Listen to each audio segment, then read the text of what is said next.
Live from the Ingalls studio. I can't wait to play with myself every day. The Sportsocracy. Damn the devil to hell! Let the big dogs eat!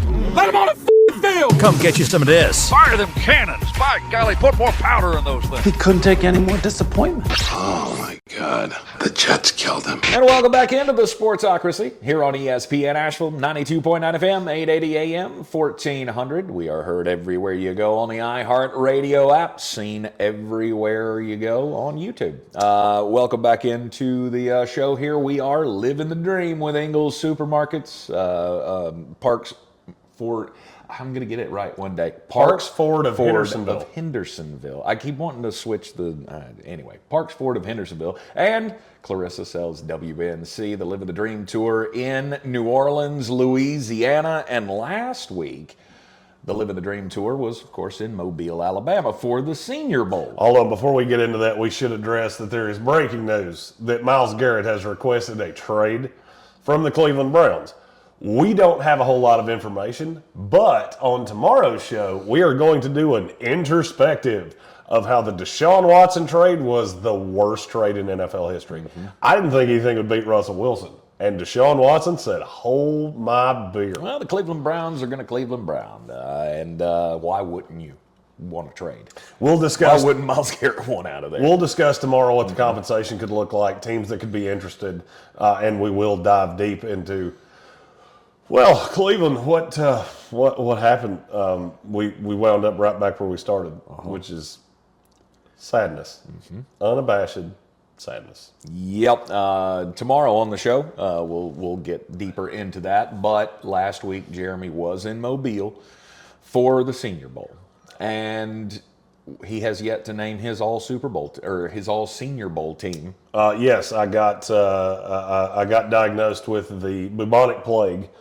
And I was on my keister for 3 days. So we hadn't had a chance to do this.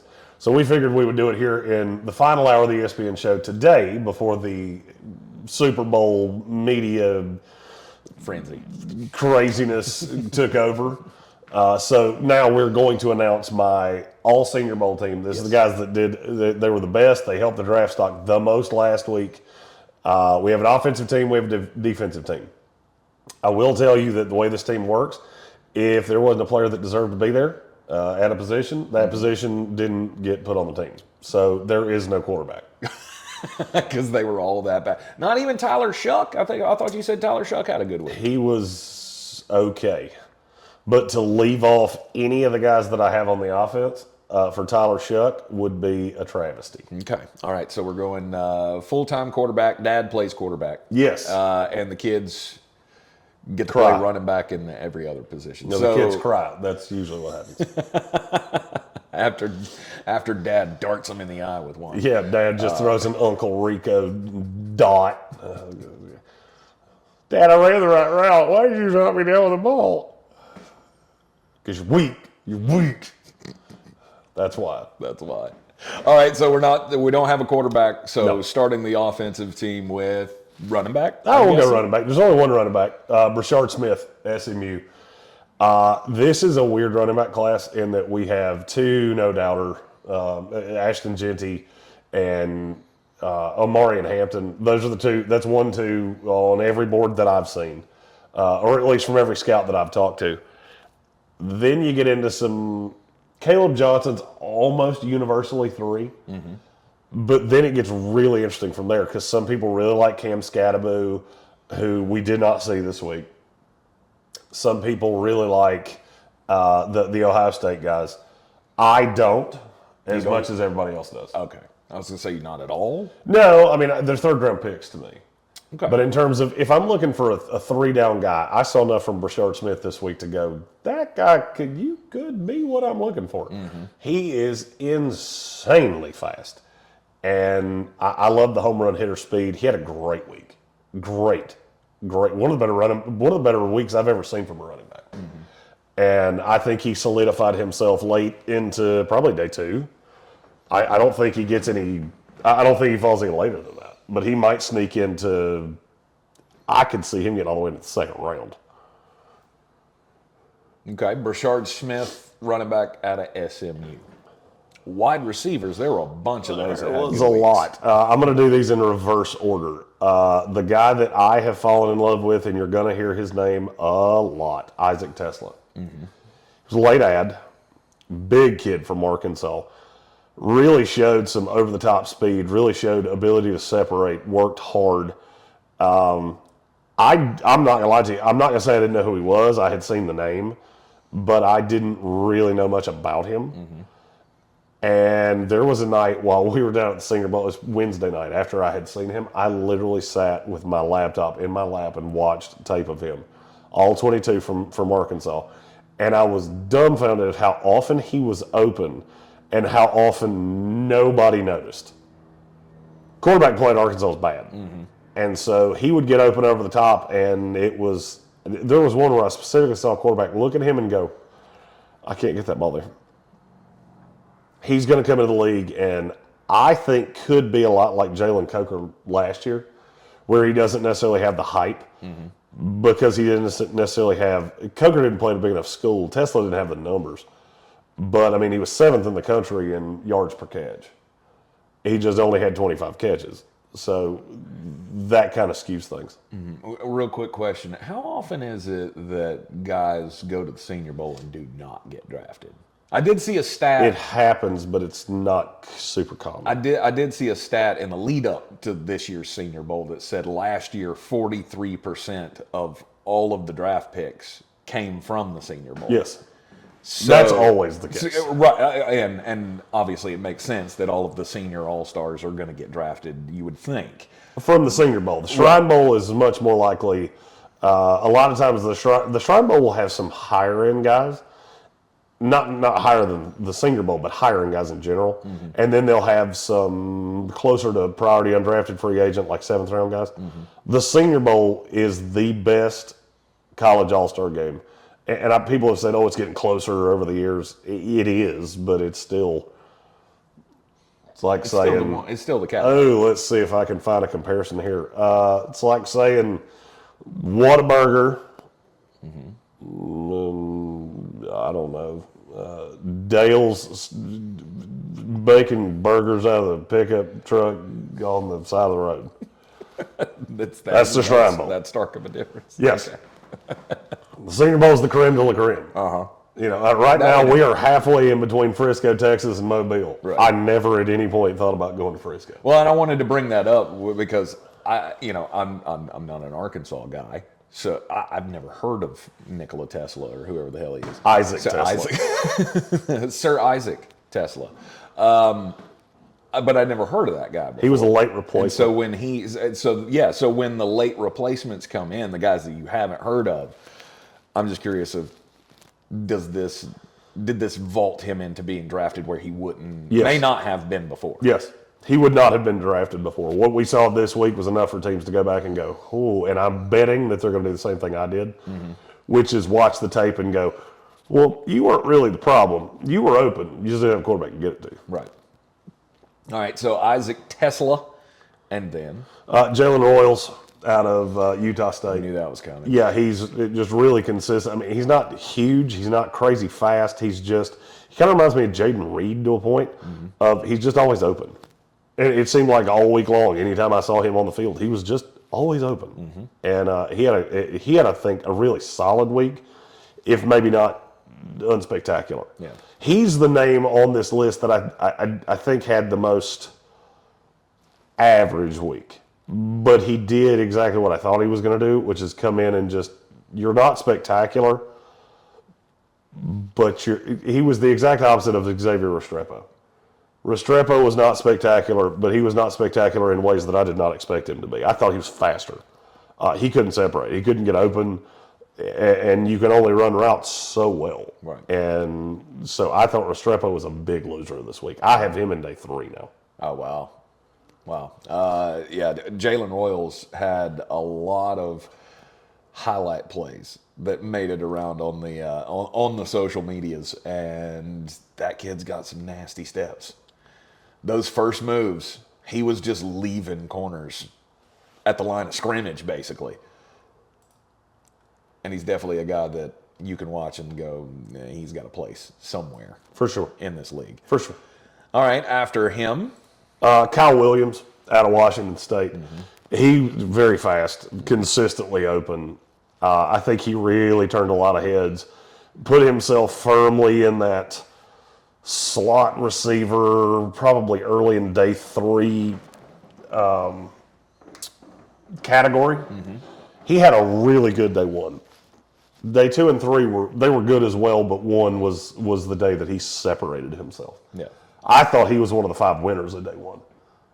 And I didn't hear people talk about him a lot. And Bill Workman and I, we couldn't figure out why. Yeah. Like, why is nobody talking about this kid? He's been open all day long. And it seems like anybody that lines up with him just gets abused.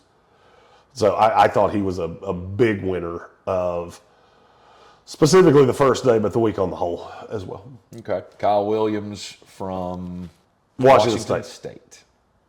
All right. Next at the wide receiver position. Tez Johnson, who I feel like we've all heard a lot about. I think he slid into the top 40. I have him going in the first 10 picks of the second round now.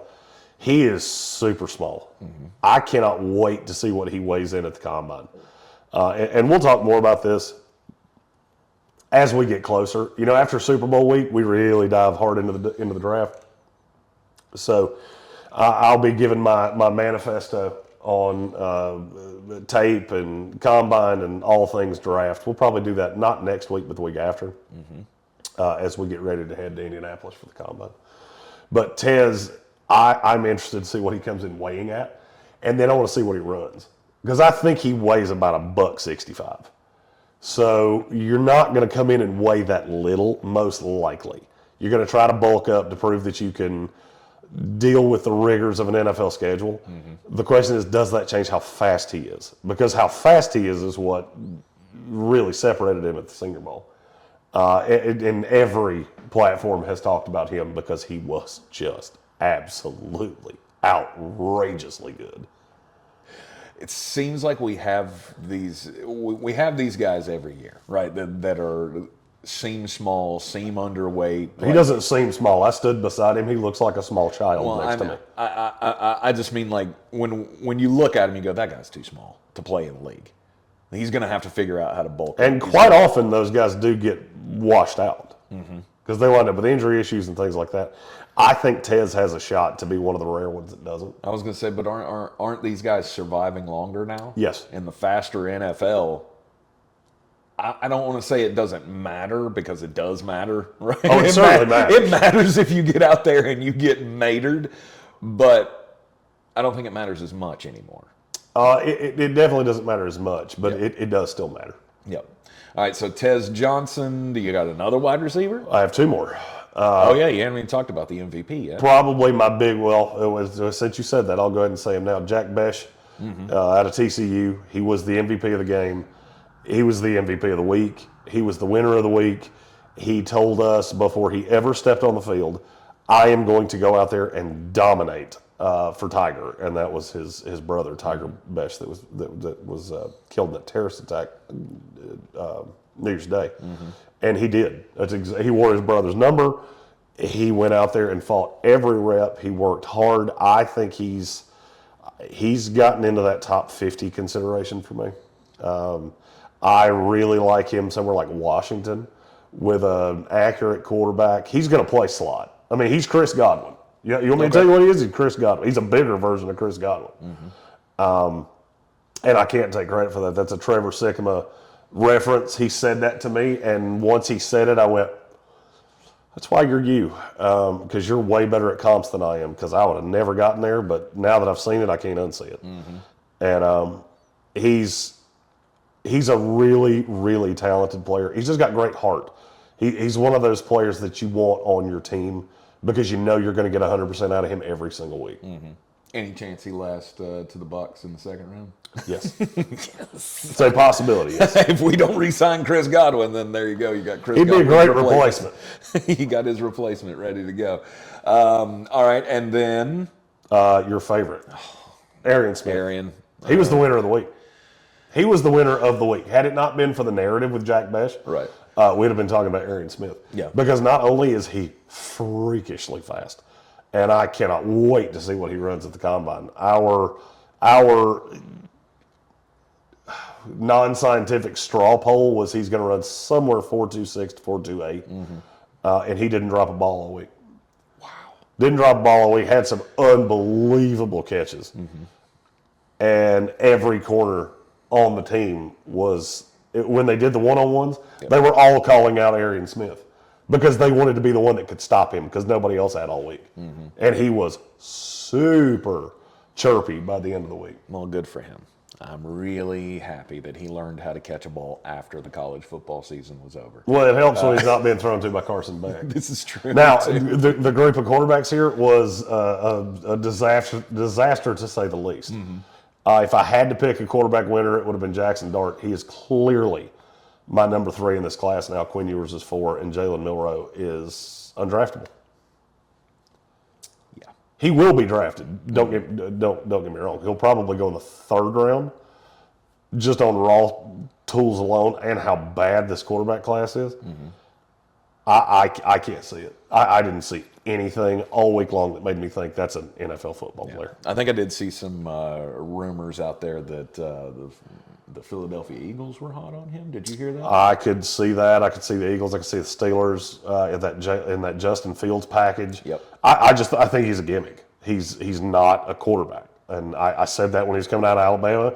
And it was funny. Every time he would step on the field, I would be on the mezzanine and somebody would go, "Can you believe how bad Jalen Milroe's been?" And my answer every single time was, "Why is it surprising to you?" Like, did you watch his tape at Alabama? Because this is not untoward. I'm not even surprised that this is where we are.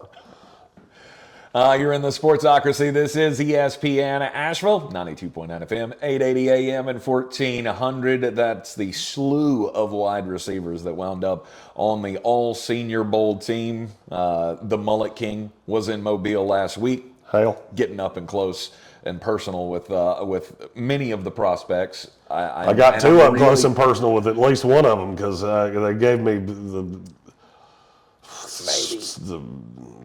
some kind of evil flu.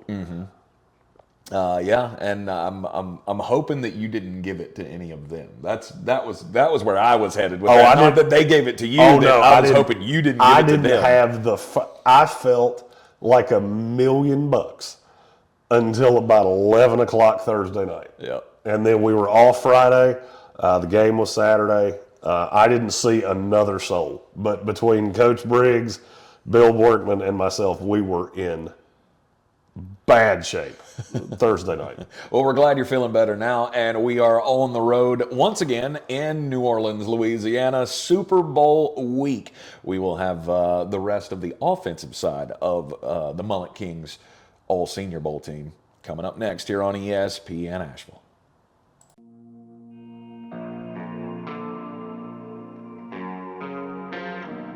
And welcome back into the Sportsocracy on ESPN Asheville, 92.9 FM, 880 AM, and 1400. Tank Spencer and Jeremy Green, and we are living the dream down in New Orleans, Louisiana. It's Super Bowl 59 week, and we're on this wonderful trip thanks to our lovely, lovely sponsors. We have to give them great shout-outs. Ingles Supermarkets, low prices, love the savings.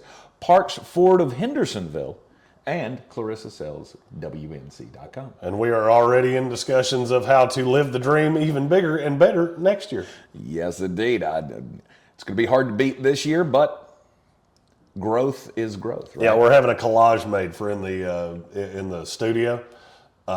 Just the pictures. Yeah, it was even more than I thought it was. This has been an incredible year, and we still have 2 trips left? We do. Still got the Combine at the end of this month, and then the draft to Green Bay. And we got SoCon. We got the ACC tournament, potentially. That one's not locked in yet. We still got basketball tournament stuff to do. It's only just begun. We've got all kinds of things going here in the Sportsocracy, and we are so happy that you guys keep following us, keep listening, keep sharing out all our stuff as well. It only helps the dream grow. So thank you to you as well. Mullet King was in Mobile last week. And the Senior Bowl, the All Reese's Senior Bowl team continues now. So after the wide receivers. It was the Reese's Pieces, if you will. So we're going tight end. Tight end had, yeah, you like that? Had a week. Tight ends had a week. If you had told me coming into this I would have 3 clear winners at tight end and one of them would not be Harold Fannin Jr., I would have said you were smoking crack. But that's the case because Elijah Arroyo was the clear winner at tight end. He is freakishly athletic, super, super quick, consistently one deep, and he just looks really healthy. For a guy that, he only had 11 catches in 3 years. So before this year, this was really the breakout year, and he is an older prospect.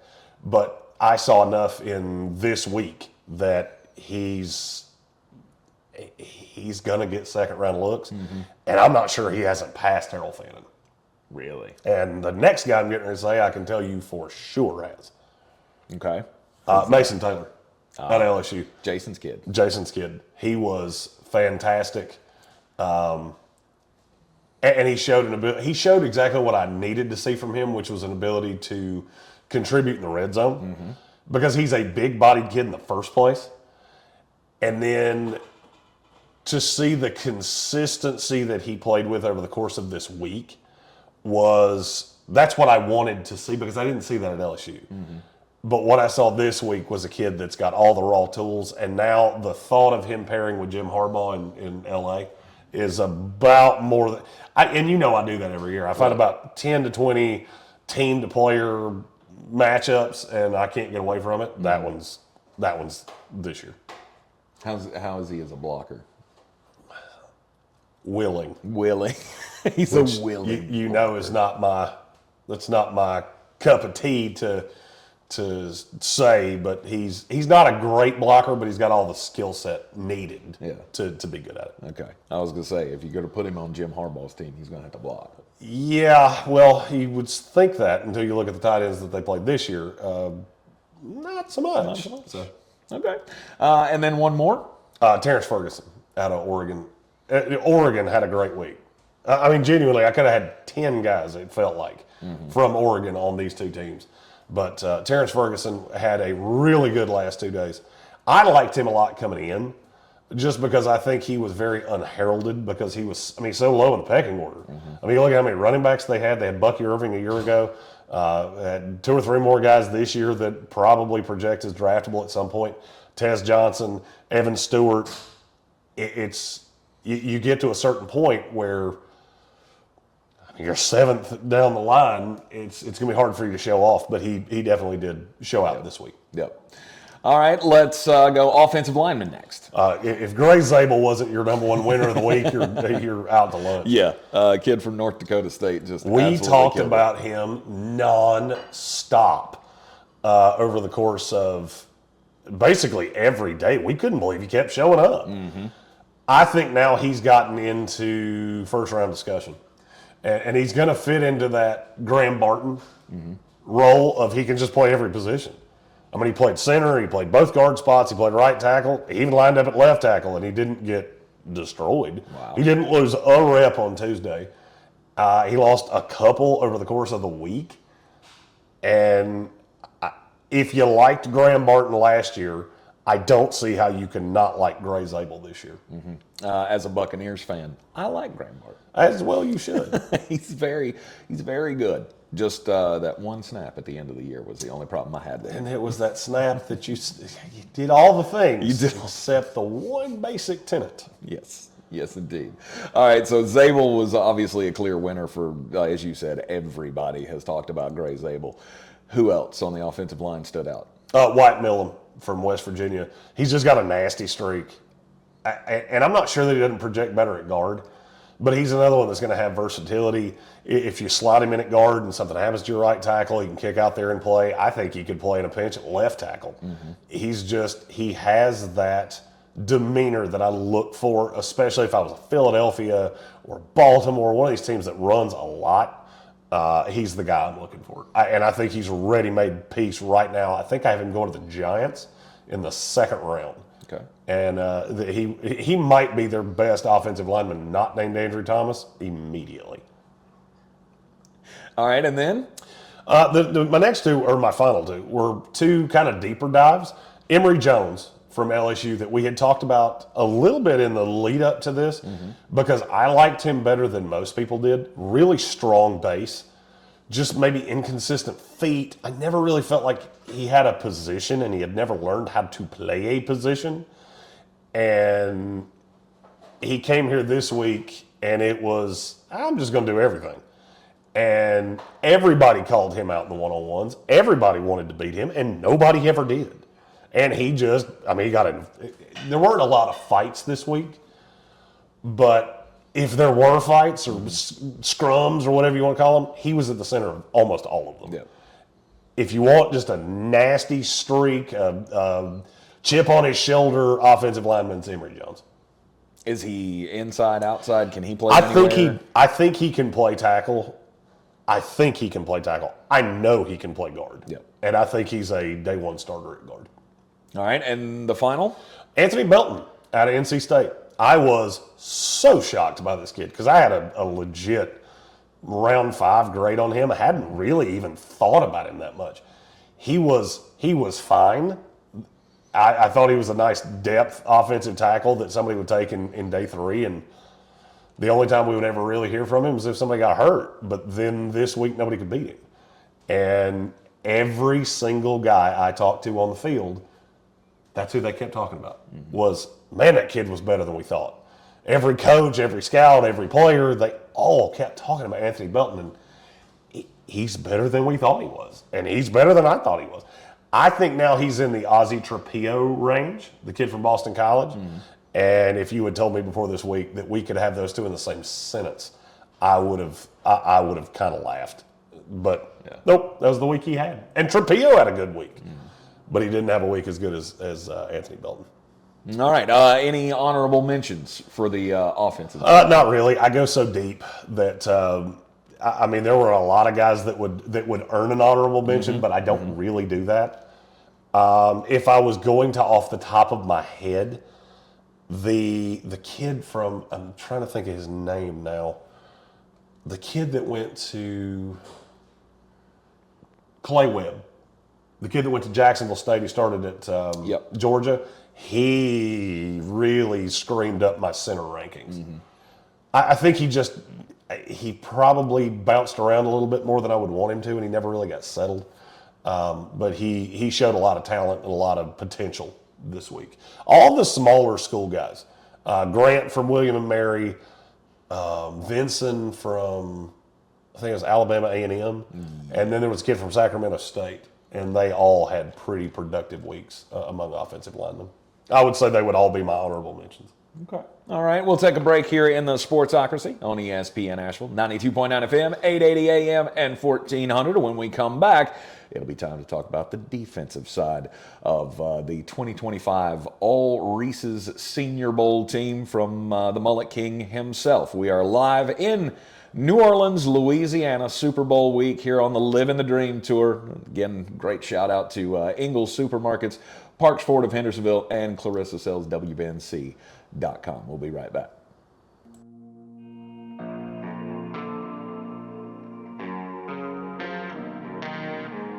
How's the weather up there on the high horse that you fed with? And welcome back into the Sportsocracy on ESPN Asheville, 92.9 FM, 880 AM, and 1400. The Ingles Living the Dream Tour continuing to roll here in New Orleans, Louisiana. And it is time to talk about the defense of the 2025 All Reese's Senior Bowl team. They were real good. If you didn't watch the game, you didn't watch the practice, you didn't watch any of my content, the defense was real good. Yep, lots of standouts on the defensive line. I think a fighter jet just flew over us. So if you heard a weird noise, that would be why. Once again, I'd like to point out New Orleans, safest city on the planet. Yeah. We have fighter jets that have now been scrambled here in the Big Easy. Not a good place to falafel around no falafel. And find out. No falafel. Because you will find out. 100%. I honestly think I tripped something when I was out on my walk yesterday. I walked across the street. I don't guess it was my turn to go, and I saw a little blinky thing at the top of the street light. It was like, hey, that dude just jaywalked. And then I saw like 3 unmarked, government vans go by, and I went, I hope they weren't looking at me. Well, but you feel the presence wherever you are. This will be a very safe Super Bowl. yes, for sure. All right, let's get into the defensive standouts from the Senior Bowl. Defensive line went crazy. They did. I've actually got 7 defensive line winners. Okay. Mike Green from Marshall, very clearly, very obvious. I think he could go as high as 8 to Carolina. Was he on your radar before this? Yeah, he was first rounder for me before. Okay. I had him going to Kansas City at 32. I was a little suspect because he had played at Virginia and he didn't really do anything for 2 years. Then he went to Marshall and exploded. And I thought, oh, well, maybe he played a lower level competition. And I do have to say this about the Josh Connerly play that everybody's talked about. Yes. That's not as bad as it looks. Josh Connerly was playing right tackle, which he's never done before. Mike Green knew that. He told us that after the play. And he said, I just looked at him and said, I'm going right through his face. And he did. And he did. I don't think he fully expected him to go flying across the way he did. But, Mike Green, I would say his floor now is probably 19 to the Tampa Bay Buccaneers. I like that a lot. Don't worry, he ain't getting to you. But if he were to get to you, he wouldn't get past you. All right, so Mike Green from Marshall, then. Walter Nolen from Ole Miss. That's a no-brainer. Another guy that he's been on my radar forever. He came here and did exactly what I thought he would do, which is your good's gooder than everybody else's. So now I would say his ceiling is probably 9 to New Orleans. Okay. I would say his floor is probably mid-20s to Minnesota. I don't really see a path he's going to fall any further than that. If teams really locked into the tape and they got really into Texas A&M and why did he not burst out there? Maybe. But then you look at the fact that they have all these linemen that are so much bigger, and I'm not going to hold it against him. I think he went to the wrong school. And I saw a lot from him at Ole Miss this year. Okay. And after him, who else? Shamar Stewart. 7 of these guys? Yeah, I have 7 of these. Shamar Stewart from Texas A&M. I knew he was a good run defender before this week. I now know that he is not of this world, and he will mush your face if you give him the opportunity. And a lot of guys this week did. So he's another one. He's a first-round guy. Defensive line will produce at the very least 3 first-round picks from this Senior Bowl and may go as high as 5. Just depends on how high all of them go. But Shamar Stewart, now it's more where does he play, because he's really big. But he's also really freakishly athletic. So he has a much different – his problem is where does he fit best. Nick Skirton, who played with him at Texas A&M, I think needs to lose about 20 pounds. He played way too heavy at Texas A&M. And I think he will slim down and be a 4-3 DN. Shamar Stewart, I don't know that he doesn't just play every position and move up and down the line and cause havoc everywhere. Well, I mean, I was watching the film from him at the Senior Bowl and was reading one of the synopses or the analyses of him that it appeared when he came off the line, they said, to be 6 inches off the ground. Like his chest is that. He wins that leverage battle. He's freak strong. He's freak big. He's freak fast. For all the things, he's a height, weight, speed monster. Right. I don't think he will do a lot at the combine because he doesn't have to. Yeah. But if he does, he may blow up the combine. Right. Like how does an offensive lineman block that when you can't get to his chest to push him? I kept wanting to see him against Willie Lampkin, and it never happened. Yeah. They were on opposite teams. Oh, so. okay.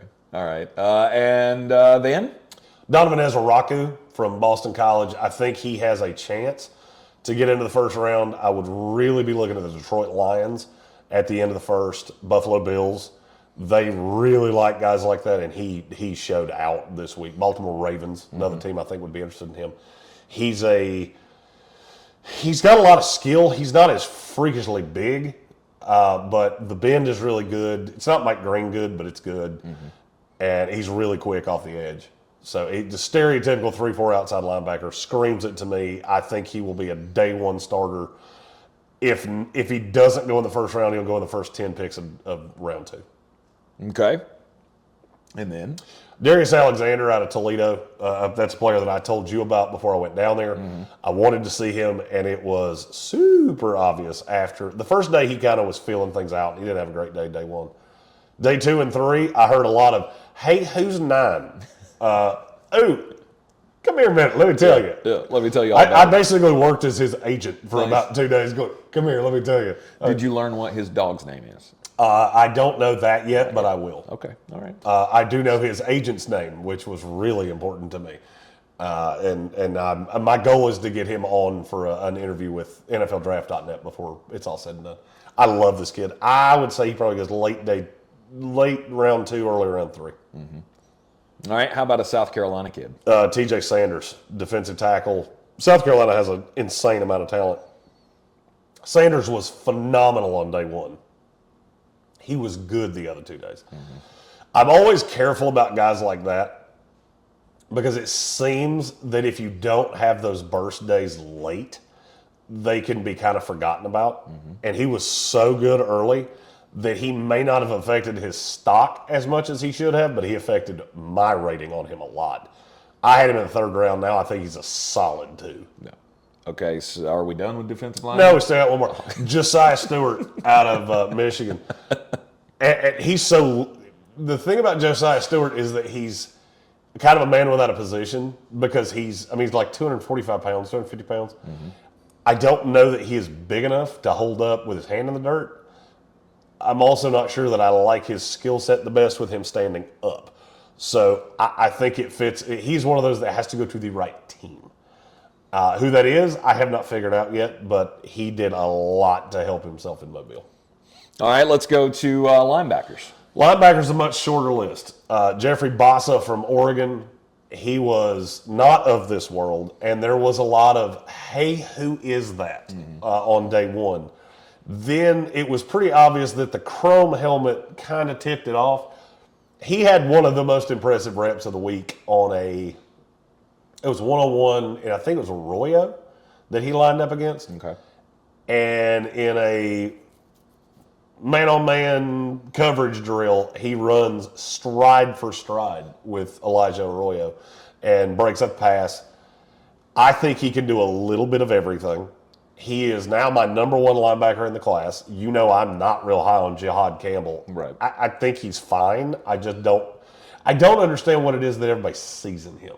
He strikes me as, and I don't think he has the same problems, but he has a Reuben Foster feel to him of, we like you so much because you play at Alabama. If you played at Purdue, we'd be talking about you in the 3rd or 4th round. I don't feel that way about Bassa. I think he has all of the skills, all of the necessary technique. I don't think there's anything he can't do. He is a little more raw than some will like. But I look at him, the fit with him to me is the Buffalo Bills, and I'm drunk in love on it. If they could get him in round 2, they have 2 picks in round 2. Buffalo does. If they could get him with one of those 2, I think that would be really, really solid. All right, the other linebacker? I know this is a pet project of mine, Demetrius Knight. I love everything South Carolina. He was all over the place Wednesday. He was good the other 2 days, but he was everywhere Wednesday. And it just seemed like every time a play stopped in a scrimmage, he was always right there. Even if he wasn't the one that did it, he had sniffed it out, and he was there to impact it in some shape, form, or fashion. And that's what I look for in those 11-on-11 inter squads like that. And he consistently did it during the week of the practices. All right, secondary players. This was not as great a week for the secondary. There were a handful of guys, though, that really showed out, 2 specifically, including the guy that was my defensive MVP of the week. Okay. We'll get to him in a minute. But Trey Amos from Ole Miss, I think he solidified himself. A lot of other people seem to like John A. Barron better than I do. And I get it. He can do a lot of different things. I think that Brian Branch role is making people forget the size deficiency with him. I can't see how anybody would take him over Trey Amos, but that's just me. I'm not necessarily locked into, I have to get a player at the most vogue position. I think Amos projects as a legit one, probably falls somewhere in the 25 to 35 range in terms of draft outcome. A funny thing, as soon as I looked at Coach Kent Briggs and I said, hey, tell me what you think of 21. He literally got hurt on that play and did not touch the field again. Man. It's like, well, Coach, I really wanted your opinion, but apparently I jinxed him and asked, and now he's hurt. But it was okay. He said if it had been a regular game week, he would have come back, but he felt like he had done enough and he was going to get ready for the combine. Yeah. Well, when the wide receivers have such a great week, I guess it is hard to have many standouts in the secondary, but you got a couple of corners here. I do. Maxwell Hairston from Kentucky. He glides in a way that that's what I wanted to see from him, is the fluidity of movement, and I definitely saw that. He was not super consistent. He did lose a few reps, one of them pretty ugly, but he was so lowly graded in 2024, like a lot of Kentucky players were. I wanted to see which of the two players am I going to see, and he was way closer to 23 than he was 24. I would say he fits into day 2 somewhere. I have not quite put my finger on where. Those day 2 corners are weird to me because it seems like the ones I like, nobody else does, and the ones I don't like, everybody else is in love with. Right. And we'll talk about that more as the process unfolds. Beauty's in the eye of the beholder. Well, I mean, and that's true to a point, but some of these guys, I'll never understand the guy that was graded poorly, the tape is poor, but I mean, if he ever figures it out. So basically, I can say that about every 6'2", 205-pound guy that can run really fast in the world. You're wanting to do this in the second or third round. I need something to be good. The tape needs to be good. The practices needed to be good. Something needs to be good. And there's just a lot of them for me that none of it's all that great. All right, one more corner. Quincy Riley, I would say he probably helped himself the most because I had him the 5 to 6 range. I think it might have been 4 to 5. But I think he propelled himself probably into that day 2 conversation. He was just consistently sticky in coverage, and it didn't really matter who he was against. All right, now I guess the god-awful safety class. Did you feel better about it coming away from the Senior Bowl? About that. My defensive MVP was from the safety class. I'll start with the other one, and then I'll get to my defensive player of the week. Okay. Sebastian Castro from Iowa. He is, to me, if I'm looking for that Brian Branch role where you can play slot corner and I can just move you all over the place, he's what I see in my head. Now, do I have him ahead of the Kevin Winstons and the Makubas? No, I didn't quite get to that point. I now see him as the value's there if I can get him closer to the 100 range, so back into the third round, I would be very, very happy with that. And then my overall winner of the week, and when I say he was everywhere, I mean he was everywhere. Billy Bowman Jr. Had 2 interceptions in the practices. I couldn't tell you how many pass breakups. It seemed like every time a play was made that made the crowd react, made the scouts react, it was Billy Bowman doing it. Yeah. I think he slid into the second round, which I know some guys that had him in the 5th. So that could be the biggest upswing of anybody from this week. Yeah, that would be a hell of a jump. He made himself a lot of money, let's put it that way. Yeah. He does need to eat a few cheeseburgers because he needs to get thicker. I stood next to him down on the field, and it felt like he weighed about $1.75. But the money he made himself, he will be able to buy a lot of Happy Meals and double cheeseburgers and anything from the McDonald's that you want because he made himself a lot. All right, the 2025 All Reese's Senior Bowl team from the Mullet King. You'll have we'll have the graphic posted up on social media so you can And I'll have it peruse up. yourself. I'll put it up on the screen here at the end of the YouTube video as well. And of course, we will have way more for you tomorrow, right here in the Sportsocracy on ESPN Asheville, 92.9 FM, 880 AM, and 1400. The Living the Dream Tour continues here in New Orleans, Louisiana. Super Bowl 59. We have opening night tonight. It's gonna be a fun little experiment. It's something that I've never obviously seen with my own eyes before. So it's gonna be cool to be a part of that. We'll have the full recap for you tomorrow. Join us then. Once again, thanks to Ingles Supermarkets, Clarissa sells WNC.com, and of course, Parks Ford of Hendersonville. The mobile studio is in safe hands. She looks great. She's turning heads everywhere she goes. We will see you guys tomorrow. They don't give a damn when the money's gone, when the people in the stands don't sing along, cause you know you ain't the man that's behind the song, thinking it'll work, but it won't. Ain't no